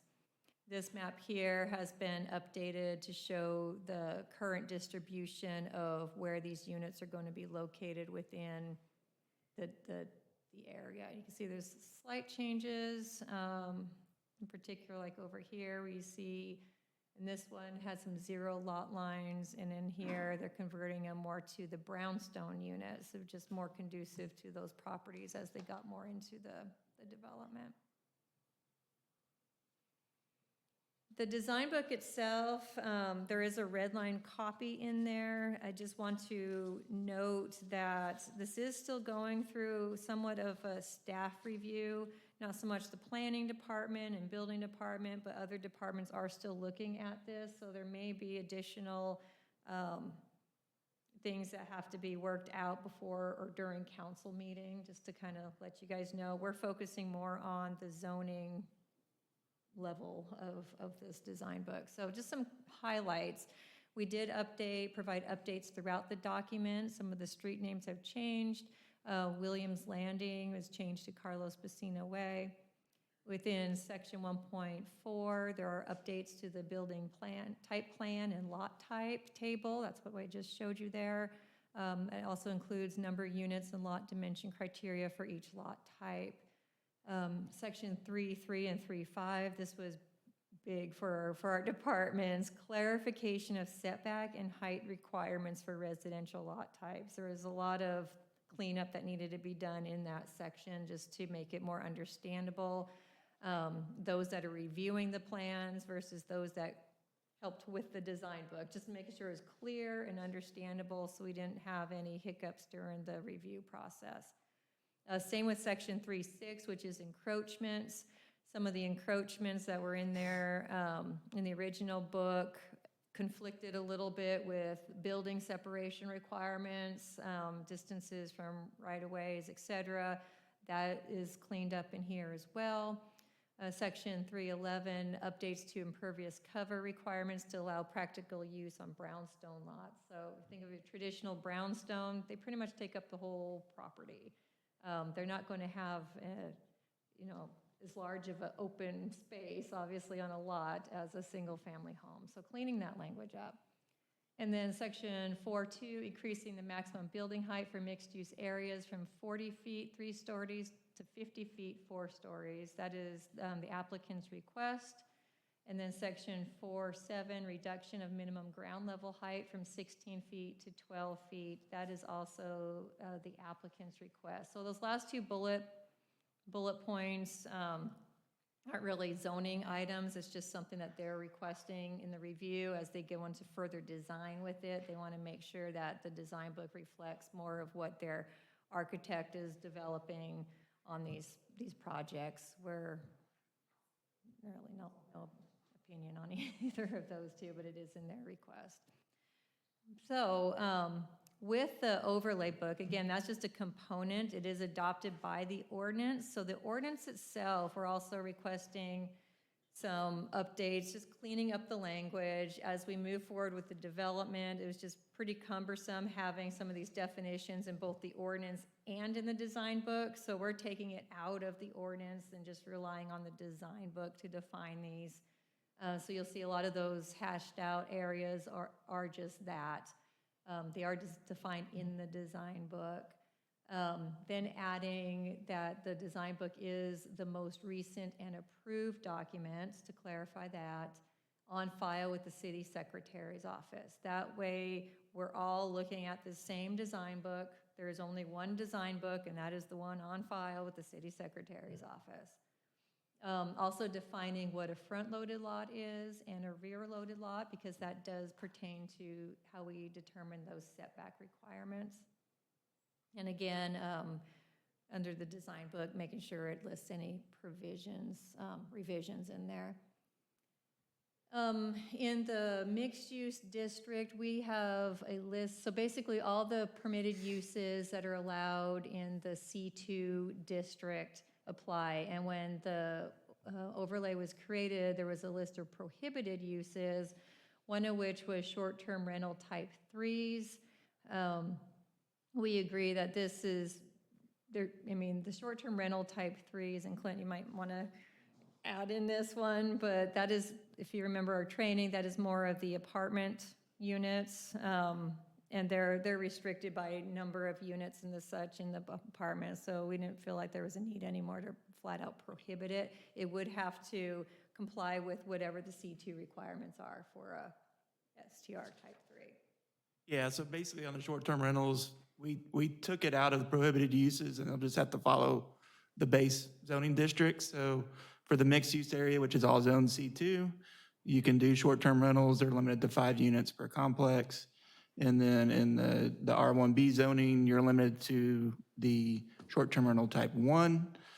So the short-term rental 2s and 3s are already prohibited in R1B zoning. So just to make it cleaner and clear, we took those out of the prohibited uses. Yep, thank you, Clint. Again, with an overlay, the underlying zoning still applies, so we have that, and we just wanted that consistency between the two. And then the last section is the Architectural Control Committee. This language was pretty vague at first. We're tightening that up a little bit, specifying changing one commercial property owner to specify one mixed-use property owner, because in that mixed-use district, it's not just commercial properties, it could be multifamily properties in there as well. So just making that more consistent with the book. And then the whole point of the overlay district is to allow flexibility and let the design book govern. So paragraph B used to say, at the request of the Development Services Director, the Architectural Control Committee may review and make recommendations on any request for a variance. Here, we're putting that power with that Architectural Committee to decide, is this in, does this make sense with the intent of that actual design book? rather than sending these items to the Board of Adjustment, which maybe doesn't have as much expertise on the design book itself. Let me go back up a little bit. This committee will consist of, it has to be appointed still. Right now, it's not appointed yet. It'll consist of 2 residential property owners within the Floyd Casey district, 1 mixed-use property owner, and 2 representatives from the city of Waco. And those have to be appointed by the governing body of the city. And so when we get down to 3, our recommendation is to, for the amendment section, that the Architectural Control Committee shall make recommendations to any language amendments within this division. Again, that'll be a language change itself to this section. And then the Architectural Control Committee may review and approve by unanimous vote any amendment to the Floyd Casey design book. Not the ordinance, but the design book. And the important part there is that it has to be a unanimous vote. That way, all players that are part of this design book are on the same page and agreeing to this amendment to the design book. And then again, the original copy has to be on file with the city secretary's office to make sure that we're all following the same copy. Any questions on that? It's a lot to take in. So, Yes. so what we are talking about here is an amendment to the ordinance. But then, the first thing you touched on were the changes to the design book. So I'm asking, are we considering, and to amend the Floyd Casey design book, okay. But, so if we approved the amendment to the ordinance as you stated here, any future changes to the design book would not come here. We would not have to amend, we would not have to meet or discuss amending the Floyd Casey design book because that would go to the Architectural Control Committee? Yes. The design book, any ordinance changes still have to come to the Planning Commission and City Council. And just for the planning commission's benefit, that part is also one of those things we just still review a little interesting. You had made mention of increasing the height. Is that a subdivision or is that the design book? That's the design book. Yep. In your packet, you should have the whole design book in there, and let me get you to that page. It Just is, going from 3 stories to 4 stories can be significant. Is that what we're voting on, or? yeah, that is one of their proposed changes, is to go up to 4 stories. Yes, this would be in the commercial or the non-mixed use, mixed use area section. Bear with me. Art, can you go back to the site plan? Yeah. Where's the mixed use area? Mixed use area is all these peach colored areas. So everything that you see in this orange is the mixed use area. So those can go up to 4 stories? That is what they're proposing.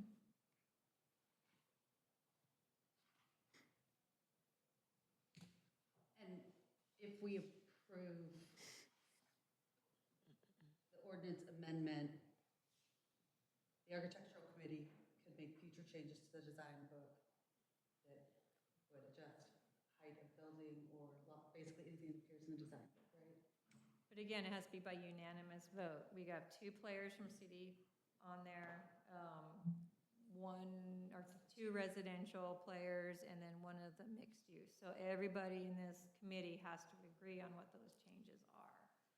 And the city, the city representatives, are those people on staff, or is it? They haven't been appointed yet, so council have to would be on have to make staff. those appointments.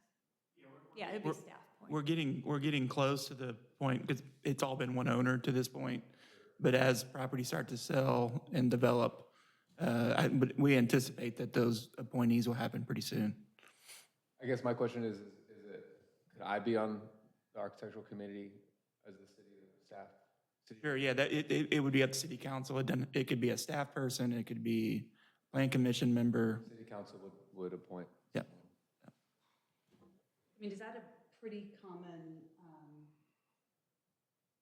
feature of an ordinance when you have like an overlay or like a plan unit development has a design book that you guys sort of release control of that for the ordinance to an architectural, like, is that something, if we were to look at other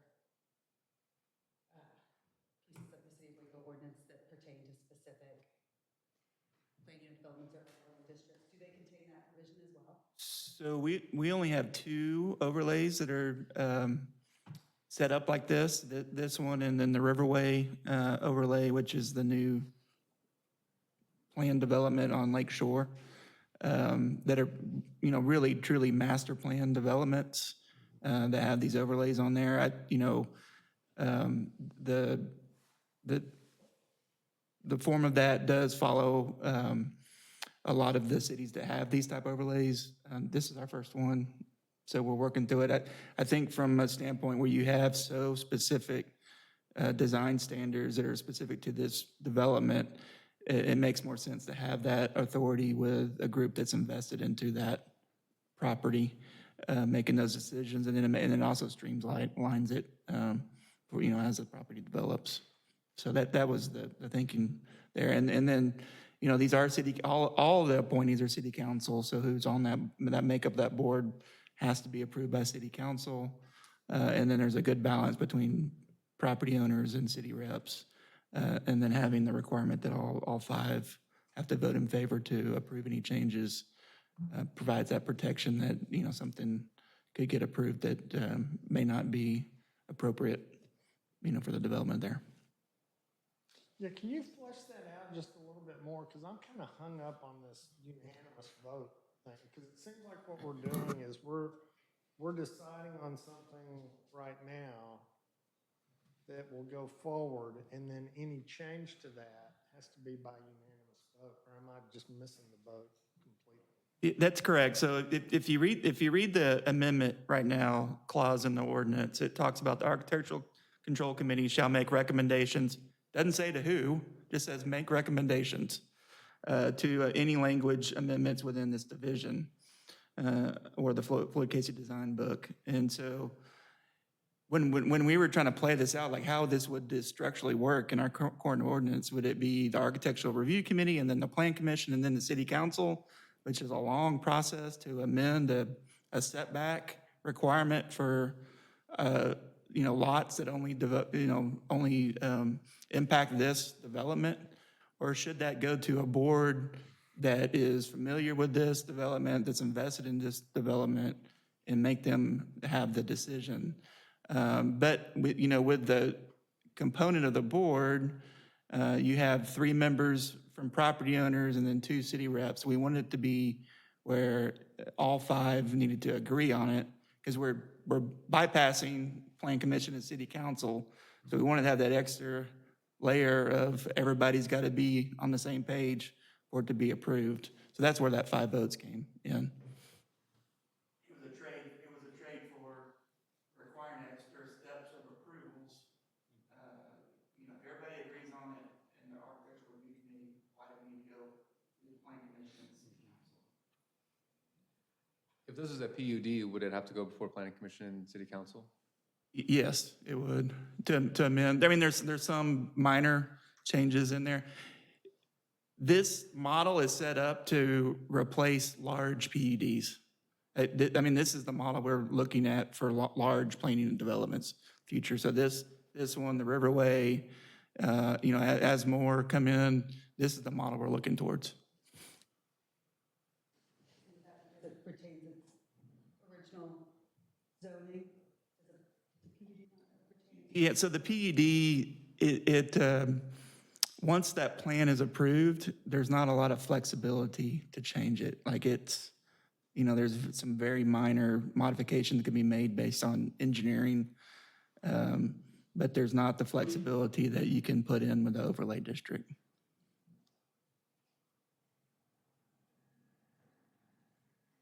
Yeah, I mean, seems workable. It is a lot of power to 5 people, but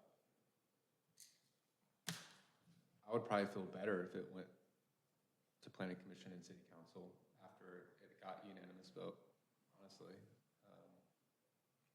Like, for example, I mean, going from 3-story apartments to 4-story apartments is like, it's a pretty big jump. I mean, it goes from kind of a townhome type feel to like, oh, that's an apartment complex, you know? And that could easily, you know, we could approve it, it might be fine, but that's another, they could change it to 6 stories, you know, five people. That's a significant change. For folks that might not think through some of that stuff. Or, So is- okay. yeah, go ahead. We're talking about a 56-acre plot where they, I mean, 56-acre property where we're trying to give them more autonomy so that they won't have to go through all the red tape of coming back to planning commission, right? So this is the effort to minimize that back and forth, correct? That's correct, yeah. I don't know, I see what you're saying, but I don't know that we want to see here every single change to the design book and then also make a recommendation to city council. Yeah, yeah, maybe not. I think I will say like with regards to this specific ordinance, this is a big development that is kind of an island, a little bit. Yeah, I mean, it's 50 acres, right in the heart of town. I don't know, I mean, maybe another solution would be to up it to 5 residential property owners. That's who I'm really trying to protect, is the residential property owners. Like, So I live in that district, and I know Dudden gets packed because of that school, so I know adding an extra story for an apartment complex would be a nightmare with traffic. I don't know if that was thought about, but going to like riding Dudden at 5 o'clock when the school, or 4:30 when the school lets out, it's a traffic jam already, so I don't know if a So study has yeah, been. this doesn't change any of the allowed densities. It's just the Add an form extra. of it, yeah. So there, none of the changes allow any more density that's already allowed. is there a reason why they want to go to 4 units then? 4 stories? I mean, maybe they can fit more. That was a request of the developer, which they were here to answer that, yeah. What is staff's general thoughts about that change? So, because of the mixed-use district being mostly along Valley Mills Drive, if you look up and down Valley Mills Drive, most of that zoning is C3 zoning, which you actually can go higher than that. And so it's very comparable. It's actually less than what you could do in C3 zoning. So, again, when we set this up, we rezoned the base zoning to C2, and then put the overlay on top of it. But if you look up and down Valley Mills Drive, you have that C3 zoning that has a higher, I believe you can go up to 5 stories and 90 feet. So it's even with the extra floor, it's still less than what you would see in the zoning that's up and down Valley Mills Drive. So in section 1.2 of the design book, it does state for the mixed-use density, a max of 350,000 gross square foot floor area, maybe that's GSS, ground square foot? I haven't seen GSS before, sorry. And then maximum gross density of 0.4 floor area ratio. So they are outlining still what that maximum allowable density is in that area, regardless of how many stories. That's not gonna, like Clint said, it's not gonna change No, I'm that not density. too concerned about density, I'm just more concerned about form. I mean, So would you be more, I guess, apt to go for the changes if they were to change, I think it was it's from 2 homeowners to 4 total, and that makes it 7 for that. Yeah, maybe 4. What is it on here? Just to have some, I don't know, some more, Yeah, for the Architectural Control Committee. more, the people that actually live there have stake in it. Is that a change that could be made or considered? We can consider any recommendations you guys have. I mean, we'll definitely take them, put them in your motion, vote on it, and we would forward those on to the city council for their public hearing. So just make sure you specify in your vote what those are so we can get it. Well, the only reason I'm saying that is so say if we were to do that for you and you felt more comfortable with it, then you'd be fine with it not having to come back to Plan Commission and then City Council for every change to the design book. Yeah. I mean, I think I'm open to Yeah, this so- architecture committee controlling it. I'm thinking through some protections for the neighborhood.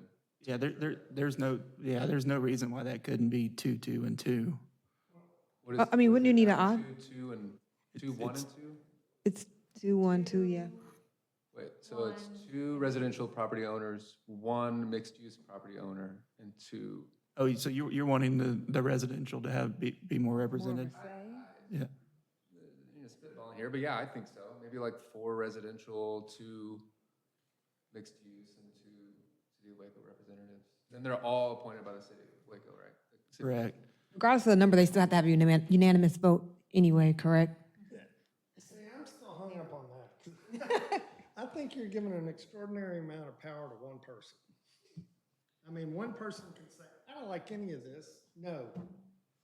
And that's a lot of power in one person's hand. You're talking about even the other way, the unanimous, it's gotta be unanimous. Yeah, that unanimity kind of, that could really gum up the whole works of, if everybody in the community wanted to change something. So your issue is just with it being unanimous? Yeah. So do you want 75% or? Yeah. Okay, Kind of like beating a filibuster or whatever. okay, no, I understood, I'm just trying to. I just think it gives too much power to one person. If I may, Commissioners, currently, under state law, variances for, under our zoning code require 4 out of 5. We have a board of adjustment of 5 members, 4 have to agree before the variance can be granted. Something of that. You good? We have 1 dissent. You're just making a suggestion to model this architectural committee vote based on state law of the variance committee? Is that what you're putting forward? Yes, I'm just saying that there is a state law that already has something like that. For a normal variance, it goes to our Board of Adjustment. To get approved for a variance, you have to get 4 out of the 5 votes. 4 out of 5. And how many was this, 5? This is 5 right now. And based on what timeline, because, right, this is the district that we're looking at, we don't have property owners, residential property owners here, right? So we have builders that own residential property. I mean, there's houses being built right now, but there's no homeowners yet. There will be in, the next 6 months. So within 6 months, then, when is this committee formed? So let's say you have 5 homeowners, right? You select 2 or 3 of those. They basically kind of guide the decision-making around this. I'm just trying to understand what that looks like in the near term. Correct. So, yeah, I mean, right now, if the council appointed members, it would be builders. I think there's 5 different home builders that are building in that subdivision. And then the mixed use, and then the 2 city. But, as it evolves over time and it mainly goes to the end user ownership, you would have homeowners that would be represented on that board. Okay. One other thought that I had when you were talking about the design book and how it does reference density, because we were talking about the building height, right? And increasing the building height doesn't necessarily allow them to change density. But if something like density is laid out in the design book, allowing changes to the design book, does that allow them to make changes to anything in the design book like that? And one of the reasons why that's popping up is because I think about here, us as a board, how much we rely on city staff to help us kind of just understand all of the different things. So is there any concern that you're gonna have a architectural board of people, but they're not necessarily, unless city council appoints one of you guys to that board, they're not necessarily gonna have access to you, because you guys really help us understand how these changes impact the big picture. We would still be the staff liaisons for this new committee, and it would be a similar format where we would be providing reports and recommendations to that board. It would flow pretty much the same as it does to this board. That's helpful to know. I kind of assumed it was just gonna happen in a room on a Monday night that no one really knows about. So, yeah, so the thought is that this board would apply for changes to the design book, present it to city staff would make recommendations to the board that has done the application. The architectural committee is applied for changes, they obviously. Sure, yeah. So I'm hearing a lot of questions and concern about this section. Again, this was something not requested by the developer, but by city staff, just to try to improve, the kind of the red tape and the flow of the process and define it. But because we hadn't even appointed a board yet, there's time to work on this. So it sounds like we need to maybe do a little bit more work on this. So, I would recommend, if the plan commission is comfortable with the rest of the changes, just leaving this section alone, making the recommendation and, with the caveat of leaving this section alone, and we'll revisit that in the future. Or is it something that we could continue to give? Because I'm not, I do like the idea of a community being able to make choices about what their community looks like from, having their own board to do that. Yeah, so there is some urgency with the changes to the design book, because we are getting requests for building permits in, and a lot of those tweaks that we're doing with it need to happen quickly, but there is no urgency on the Architectural Review Committee. And so we can definitely bring that back at a later time. I can even anticipate we can bring that back to you when it gets time to actually appoint those members, so we kind of have the full picture of how that's going to work. Because right now there is no, because there's no committee appointed, all changes right now have to flow through the normal process. So, that's certainly an option, as we can readdress this when it's time to appoint that committee.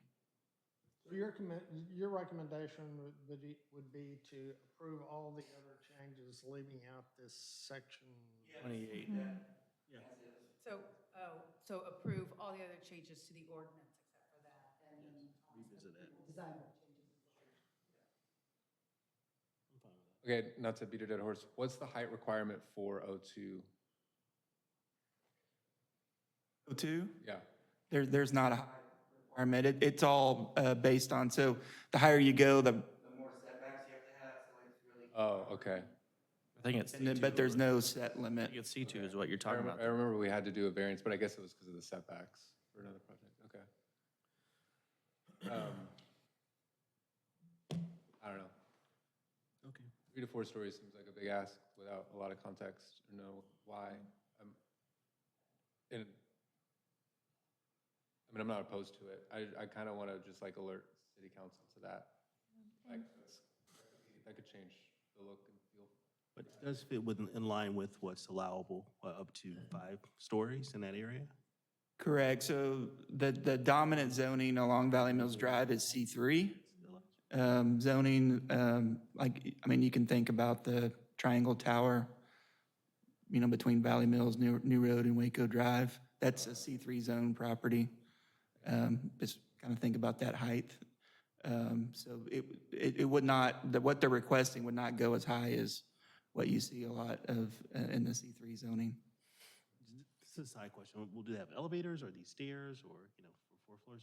So, yeah, so, well, 3 stories requires elevator too. Yeah, so all, 3 or 4 would require elevators. Thank you.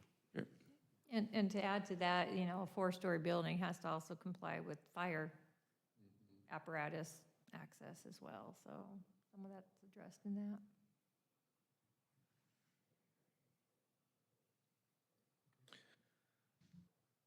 Okay.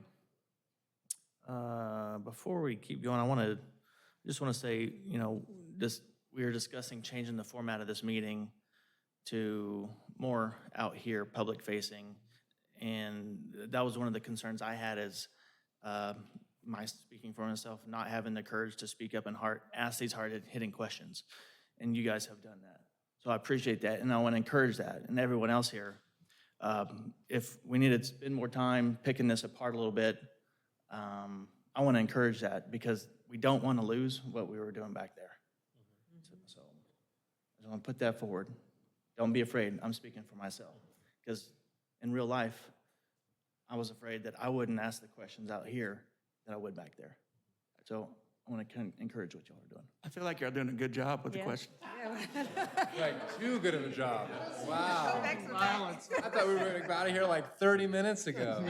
But if there's anything else, Yeah. now's the time. I'll piggyback on that. I just love the transparency. At least the community can see the transparency because sometimes I felt being here, there's sometimes suspicion of what's happening back there. And this is so transparent so they can hear how we think and how we ask questions and how we are advocates on their behalf as well. That's the number one reason why we do it this way is so the public It's can see great. the transparency. And on piggyback on that, it's real easy to keep doing this when there's no one in here. Yeah, I know, I'm almost there. Just on my soapbox. I'm getting off the soapbox. I just want to say, it's real easy when there's no one here, but next time, in the following months, keep it up, even though it might be hard. And I'll ask the stupid question. I'll be the first one to go, but let's keep doing it. Okay, Will, I'm moving on. Is the applicant here to speak on behalf of this item? I guess you've done that. Anyone else here present? Half of us. Speak on behalf of this item. Is anyone who's present that would like to speak in opposition to this item? Any more commission members have any questions? The public hearing on this is now closed. We can take our time, but I will entertain a motion. Well, I think I want to move for this, but I'm curious of the implications. If I say, let's approve it with the 2 alterations of declining the 4-story and removing the architectural control committee language, what does that do for city council? Do they have to jump through any more hoops to approve the height requirement or this? No, it would still, I mean, honestly, I would revise staff's recommendation to remove this section, the 288033, is from our recommendation completely. And then if you want to recommend the change for the heights, that would just be something they could consider. I can consider it, but Yep. you don't have to like make a super majority or anything like that? No, sir. I would just offer with height, sometimes in these areas, it's nice to have a variation and be able to look from another level at the grounds and property. So, in South Waco and those areas, you don't oftentimes have those opportunities where you can get these inspiring, visions from being a little bit higher up. So I would just offer that as a perspective. Like the height like going up to 4 stories might be a perk instead of a. Maybe a perk, you see it in wealthier communities all the time, right? Where you have the heights and it's a view, you may be able to see part of the Alico building, or you'll see some of these elements. So I think it could be an added advantage. I'm just in that thinking of area. like the people that live like behind Dutton. There's like a lot of homes right there that just will look up and What's that see 4 setback? stories. Yeah, I mean, if it's a beautifully designed 4 stories, it won't be an eyesore. Yeah, I mean, I don't know. There's a new apartment complex that I've seen. I'm like, whoa, that is really tall. It doesn't really fit. I have a question. Since there's like the discussion, does he have to reopen the public hearing since they're discussing this again, or no? I think we're discussing the We're fine. motion. Okay, I think we're just thanks. discussing the Perfect. So are you, is that your motion to? I don't know. I'm just looking at site plan. I'm just thinking through it. I mean, but yeah, like that right there, that they're on Dutton. I mean, imagine Yeah. you're just on the other side of that and there's like 4-story apartment building there. What's the maximum height for the 4 stories? 50 feet. Like the Elevate apartments right here, 4-story. Isn't that all commercial over there? That's like, I mean, that's tall. Taylor? What's that? Isn't that all commercial on the other side of Dutton? No, it's housing. Is it? Yes, sir. Right there where those 4 start, it's housing lined up all running through the street. They have the Harmony School in the corner, and then there is a commercial building in between that, but then the rest is residential. Would we have any comments from the neighborhood around 4 stories versus 3? Pretty sure there would be, Yeah, I mean, I'd probably be okay with it along Valley Mills, to Clint's point, but along Dutton, that just seems high. Question for staff. I know he hasn't made a motion yet, but because there's discussion around this, if the motion was something like, we want to approve the ordinance amendment it's gonna be hard. to exclude that section, and we want to approve the design book changes to exclude to dealing with height. How does someone up here vote on that if they want to exclude the change to the ordinance, but they actually are okay with the height?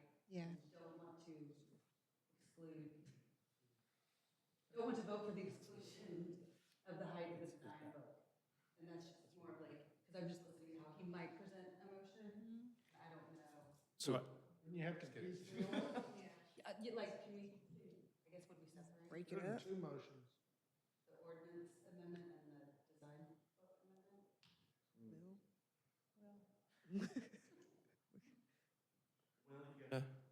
Opinion on that? I mean, they are 2 slightly different tasks. So I think we could separate it into 2 unique votes. Whenever someone makes a motion on it, can I request that we separate so that it's just clearer to think about? So that if you are, Yeah, let's just do the first one. Well, hold on. I move to just remove the architectural language. Oh, that's the easy one I was gonna do. And then we can get that out of the way, right? your motion is to approve as presented, other than, or Well, I don't know. Well, that's what I was gonna ask. Wait a minute, so then how would you How combine does he the two? say it? I'm Laura? requesting that we don't. Well, okay, how about this? Can I jump in? Yeah. I move that we remove the, well, are you sure you want to move or just discuss? Because if you move, then we have to get a second or it dies. Is that what you meant to do? It's fine. I hypothetically move. No. Let's say I were to move somewhere. Your thought is, Just saying. you want to, or unless you want to make, if that's what you intended to okay, do. my thought is to just take out have a motion to take out the language, period. Take out the section, whatever, period. And then a second motion would be to approve approve the ordinance amendment relating to the. So Laura, with that, with what Austin just said, sorry, it's me. Okay. On the, so for your planning service recommendation, because we have that planning services in that blank there, if we're going to do that, where is? Oh, see, okay, yours doesn't look like ours. All right. Well, either way, if we were going to do what Austin just said here, then if he was going to move for approval, the only thing, move for approval of all of this, that first portion here for ordinance amendment to chapter 28, this is what he's going to say. Approve, recommends approval based on however you guys have it written here, except for that ordinance amendment, chapter 28, And then the second motion would be, like, how would he actually word it based off of what you all have written here? I don't know, what page are you looking at? The same one you have up here. Oh, okay. okay. Sorry. That's okay. Got a little confused, sorry. I mean, you can do, I pose a motion to amend chapter 28 zoning and then provide your condition. I don't know, Will, I'm not good at, Because then what about the Floyd? I think it's fine, and if it dies, then it dies. Yeah, I Like, if- think, If I move it, recommendation by Mr. England will work. You're recommending approval of it with removing the language for Architectural Review Committee as one motion, and then and then you have a motion to vote on the height. And we specify 28.80.33. Okay, this one. thank you. Do you want to hash out, are you about to make a motion? yeah. All right, we can have that. Well, I'm just, because I'm not sure, I'm not sure I'm with you on the height issue quite yet. Well, then you can just say no. I know, but then we have to start all over and do all this again with something that passes. Then you can just make a motion to approve the height. Do we have examples of heights where we have 4 stories in the city of Waco in a residential? But I'm happy. We have to that talk about it. examples? I don't- Do we have examples of that? Where we may have something that's that height next to a residential? I'm concerned about, sorry, Hold on, can we have, Mr.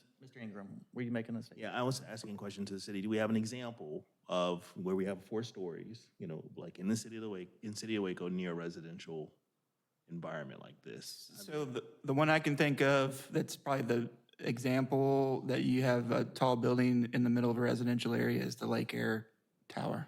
I know that one. Yeah, I do know that one, yep. Lake Air Tower, that's, yeah. It's more than 4, I think it's 7 or 8, yeah. So nothing else for exactly a. So for the building that Mr. Allen mentioned, the apartment complex that's right across the street from the convention center, next to the Courtyard Marriott, that apartment is 4 stories. So that's a good comp on what you would allow going from 3 to 4. None of the public housing is 4-story, like on Concord, the one, I think that's 4 stories, right, near residential, off But the Concord and, Barons, yes, exactly, that's, just I need to think look at that's comps. 3 They're stories. Similar Which to one? residential. The Barons Branch complex at Concord and oh, yeah. Yep, 10th or 9th. that's another example. That is big, but nonetheless, I mean, it's. Yeah, and that's right by residential as well. So are we running into any issue there? I mean, it looks nicely done, and it is next to, adjacent to residential as well. So I'm just looking for an example so we can Yeah. get beyond. Who's, The time of the essence with the design book changes. If we as a board, remove the height changes, does it still give the developer, like, 'cause it's not, they still have the opportunity, they could, since there is no architectural committee yet, could they apply for changes to the design book again next meeting? Well, yeah, That's like for us to discuss, and the reason why I ask that is because perhaps that would give them an opportunity to present their case of why they want it to make those changes. well, we'll go before city council after us, and they might Oh, well, that's true, yeah. talk to them about it. But is the applicant looking, I mean, is there a certain location? Because, like Mr. Allen was saying earlier, you touched up on it, like, if we kept it the same, 3-story along Dutton Avenue, and then Valley Mills, we go up to 4, have a variant there, because along Valley Mills, I don't care as much as right in front of. Yeah, there's several standards in that design book that are street frontage specific. that had different standards based on being on Valley Mills versus Dutton. There's another street that's on the northern side. So you could definitely, you could recommend approval for 4 stories along Valley Mills and keep it the same along Dutton. That is a compromise. I'm okay with doing that. And it does kind of, and you guys will do a great job of telling city council what our concerns were, and maybe they'll say, actually, we don't want it on Valley Mills. But I feel good about removing it off of Dutton, and if they want to go 4 stories on. I think that's a great compromise on the two. Who's driving? Mark, are you driving this? You're driving. Are you able to pull up a map like Google Maps or some maps, or are you limited to this? No, because it's all back Okay. there. All right, well, if y'all, just correct me if I'm wrong, just real quickly, but Dutton Avenue from Valley Mills, I'm looking at a map, I'm sorry. Yeah. There you go. Looks to me like the only residential house in all of Dutton until this whole project is on Dutton and 29th, and it's one house. This is what it looks like to me. I drive down that road every day. My only concern is Dutton is this tiny street. So adding an extra 10 feet is gonna make a big difference for the residents because their setbacks a lot of times are only 10 to 15 feet because they got grandfathered in. I know a lot of people in that area that would, I'm pretty sure would bother them a lot. And that's my only concern about the extra 10 feet. It's gonna make a big difference about how close they are to Dutton and how small Dutton I is. got you, but if you look at this, like, this is Harmony, Yes, sir. this is some stadium, Harmony, school building, right? Yes, sir. This is a bottling company. HVAC company. They sell HVAC Okay. equipment, and all that's residential right there. This is a field. This is commercial something, according to this map. This is a vacant lot. This is a vacant lot with trash on it. This is the only house. Yes, sir. So that's what we're protecting? Well, no, I'm protecting the people in the Wood Casey. From interior Side plan. Your concern is Floyd Casey, but your concern is Across the street. residents. I'm more in the existing residence, correct? Yes. But yes, I mean, the concern is valid as well, is it's gonna cause, I mean, for them, it won't look bad, but I think I'm more concerned about what's existing there. The residents further down Dutton. It's the L, like the L, that little L there, it's jam-packed with a lot of houses. Oh, okay. So, I mean, it shows that it's gonna be all there, all through Dutton running through. And also, I mean, that's gonna be a traffic jam. That's a whole nother conversation, but Well, the entrance and exits are just, can you show us where the entrance and exits are for? And the height doesn't, but I think city just a staff question. made the comment that height does not affect density. density, correct, yeah. Well, you have what density is So allowed. traffic is traffic, right? Whether it's 3 stories or 4 stories, when we No. talk about. No, the reason why they're going to 4 stories is because they want to put more units in. But Yeah, this would be Dutton here. right now, it's probably, you can allow 40 units an acre, but based on 3 stories, you can really only fit 20 units an acre, so they want to up the density. But, yeah, I'm not too concerned about traffic. I mean, Well, the traffic study's been done. traffic study's been done, you have access from Valley Mills. Yeah, I'm not concerned about traffic, I'm just concerned about the form. I would just offer, Call Court, I just pulled it up on the map. Those apartments are 3-story. Just to kind of look at, I thought they were higher, but they are 3 stories. Tell me. 3-story. Yeah, that appears to be 3 stories, right? Yeah. Yeah. I was just looking for. Okay. Any more hashing of the extra 10 feet? Is there a motion coming? There's a motion coming. All right, take your time. Let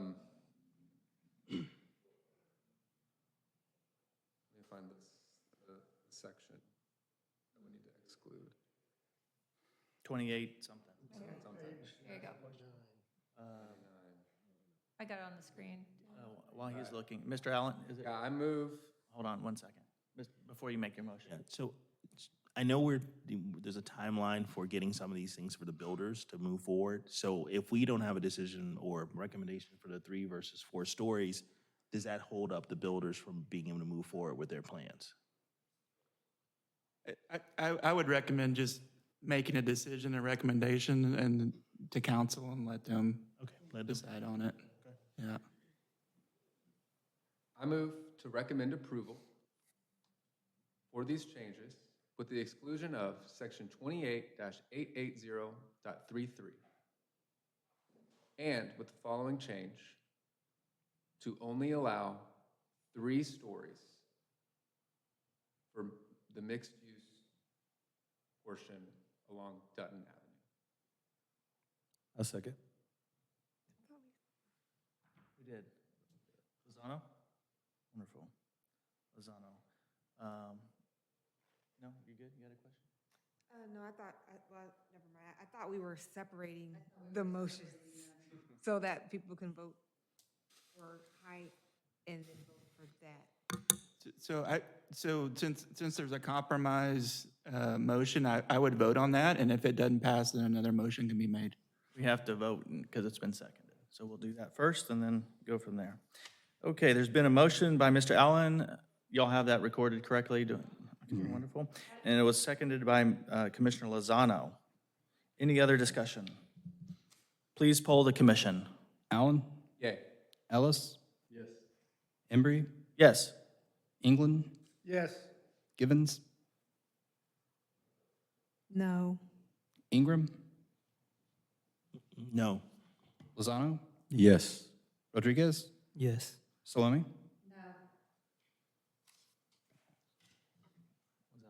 That motion carry? That's 6-3. Okay. That concludes the agenda items, Laura, I believe. Is that correct? Do you have any correct. staff announcements or reports or anything for the good of the cause or the group? No, I do not. Mr. Clant, No, sir. you think I can adjourn this meeting at this time? 8:13? So adjourned. Do I have to call for that? Well, I don't remember. I was gone last time.